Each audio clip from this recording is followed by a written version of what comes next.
ए पदना के बेटा तोरा सिगरेट पिएला बाटे आ हमरा के देवला नहीं खे काथे देवला नहीं पदना के बेटा मुझौसा कोरिया चूड़ी जोरावना आ बिग सिगरेट पी गई तोरा ई पिएला बाटे और कुछ देवला नहीं खे तू काहे बियाह कइले रे हमरा से आज बाप से रे बाप तारे के सब चीज देला ही बानी तू और जो उफत कर जो जुवन ढाना चूड़ी लगावना अरे तारे के सब चीज देले बानी तोरा से कथि का फायदा बा हमरा सब चीज के फायदा बा कथि का फायदा बताओ ना अरे दादू को खिलावे वाला देला ही बानी ए खिलावे वाला देले बड़े तोहरा कि हमारा ए तू काठी करता रे हमरा के कथि नहीं ये करते बता ना चूड़ी देता रे ना लौठी देता रे ना साड़ी देता रे ना नाक में देता ना कान में देता रे भक्ति जो कोई है तोरा से का करे बा हमरा से का ना खबर है सब चीज ना पा दू को पूजौली लगवा देले बानी हां पूजौली तोरा बाप के हो हमरा भाई के हो ई बताओ ना तोरा से का फायदा बा ऊपर से लेके इतना सुंदर लौकता दे लेकिन कुछ नहीं के तोरा से एकदम तू मौग बाड़े आई दादा रे दादा तो हमरा के मुंह ए हेने आव ना मौगा नहीं के सीनियर बाड़े हमर मैया तारे के मुंह देखवानी में इनु सरिया तला कितना सुंदर लगता अच्छा है सड़िया ए हम पुरवाई हमर माई देले बई साड़ी और मैं हमर माई देले साचू हां साचो के आप सब तारे के दे देले बा ए सब हमरा नहिया के हो कथि देख हमरा नहिया के साड़ी साया ब्लाउज चूड़ी लहठी नाक में के कान में के और कोई और हो पलंगवा जे बानू वो हमरा नहियरवे के हो कुर्सिया हन हमरा नहियरवे के हो अच्छा ठीक अब तू का देले बाई हम सब को देले बानी भाई लाल ब्लाउज देले बानी साड़ी देले बानी ओठ लाली देले बानी कान सुन लबड़ बोल तो मुंह फोड़ दूं तो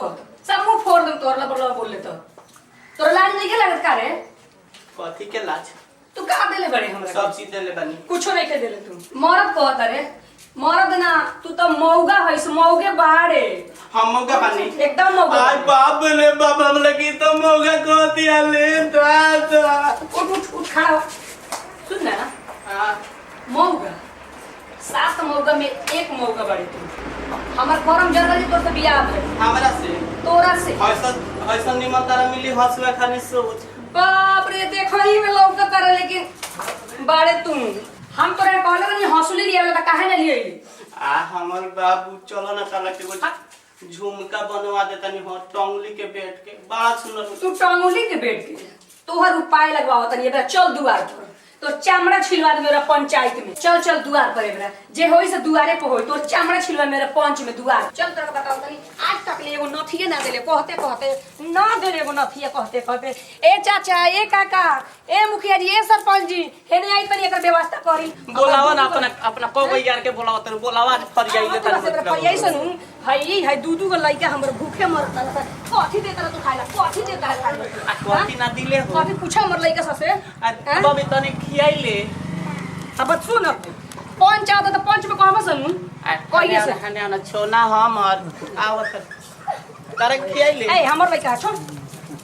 तोर लइका तू खियावे इसका ए बार रोक तोर व्यवस्था बक तो ए बनवा तनी ए बार तोर व्यवस्था हो ठीक बा ए वार्ड साहब ए चाचा ए भैया ने आई लोग बोलाओ त अपने कहना यार के बोलाओ त सुनो जाने कहो देख लेतनी अरे का भेला एक से पूछी ना का भइल का भेला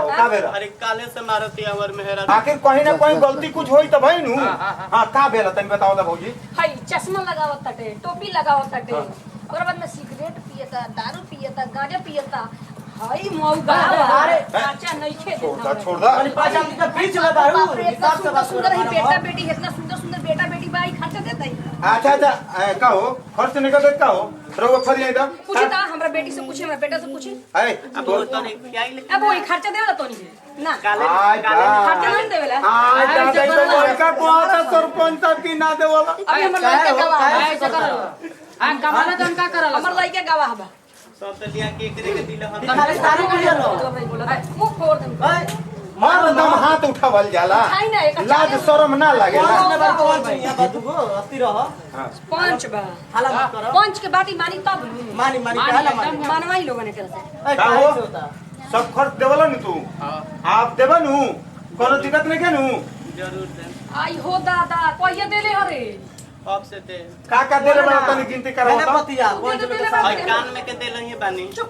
हई कान में के नाक में के देले बानी हां बाप रे बाप भाई ओठ लाली देले अरे बानी तू फट पड़ जाए तोरा भाई एक्सीडेंट लाल हो जाए साड़ी देले बानी हां तोरा ठोकर लग ब्लाउज जाए वो तो देले बानी हां और कथी कथी दूगो पूजौलिया हो बसोरिया में लगवा देले बानी एक बादना के बेटा उ हमरा भैया के हो तारा भैया के अजय एक झगड़ा ना फरियाई तू ही बता दे कौन कौन तोहर बा इनकर कौन सी बात नहीं बतावा सुनी व्हाट्सएप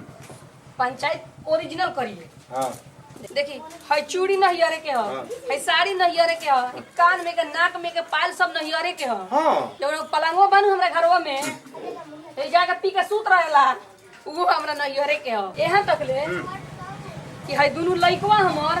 नहियरे के हो आ दादा ए सरपंच साहब दादा रे दादा फैशन औरत के पंचायत रहुआ करे तो गांव के नाम हंसा देला के बोला हमरा के लगा चले नहीं मारा जाओ तुम अपन फरियाद दादा चल भागी देख ले मुखिया सरपंच चल तो थूक के चलो तोरा मुंह पर के दादा इतना पानी में डूब के मर जो भाग से जो जो मत ये कहियो चल हम तो ये कमा के खियम ठीक बा ओकरा रहल ये ना रहल पलना के बेटा के कोनो इतने के चल सर हमरा घर में से निकाल दिए इतना सस्ता बा अरे तू चलैले रे मौगवा आम ना ए भणुआ तू फेर आइले बाप रे हमरा घर में तू रह के राज कर याद लोग के बोलई तू हमरा है यार लोग के कहत रे यार लोग के कहत तू कमा के धइले बारे यार लोग कहत हमार घर हमार ना तेरा बाप के घर सुनो ना हां बोल ना फोन पे बोलू हां बोल ना तो दरोगा जी के समय लेके आवे साफा फंस कवा दे जो बोला बोला दरोगा जी के बोला बोलाई हां बोला बोलाई बोला बोला दी बोला ए दरोगा जी सुनो तनी बोला दरोगा जी के क्या हुआ है? क्या हल्ला हो रहा है सब? अरे बाप रे बाप रोता रे तू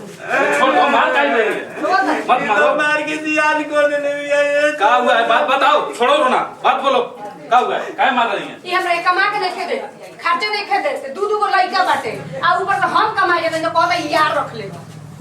अरे कमा के नहीं देता है इसको? देते नहीं कौन कहता है कि हम नहीं देते अरे कौन कहता है? तू देता है? हाँ हम दिले नहीं देता इसको खर्चा। ए दरोगा जी सब तो कंपनियां हमारी है ले लेवली आ उल्टे में हमरा के सब मार के जियान तुम बोल रही कि खर्चा नहीं देता है, यही बोलता है कि हम देबे करते हैं। भाई ललका सड़िया हमरे किन के देहल ह ब्लाउजुआ हम ही किन के देले बानी कि हैंग हैंग क के चलत तारी हई कान में के हाथहर पेन होइले बानी हमरे किन के देहल ओठ लाली हिया से लेके हिया लेके लगावत या हमरे किन के देहल कहत है कि कुछो नहीं कर देले रे छोड़ दो, छोड़ो। झूठ चुप, बोला चुप, चुप। ये झूठ बोलता किरे, झूठ बोल रहा है। अभी उसका मुंह मोकी नहीं पिया है कि नहीं पिया है कहते साला दारू पिया है। छोड़ देना तुम्हारा। कहां पिए हैं नहीं पिए हैं। एगो तब सिगल नहीं बन रख उधर रख। ए दरोगा जी बोलिए। सुनी है ने ये बताएं रउआ हमर भातार बता। हां हाँ बोलिए आगे। रउआ हमर भातार है हाँ हाँ। हमरा के कपड़ा लाता खाना खुराक चूड़ी लहठी चाउर दाल ना दे पैसा तो बाड़ना के झाड़ू से हाँ मारिए इसको। ना मारे मार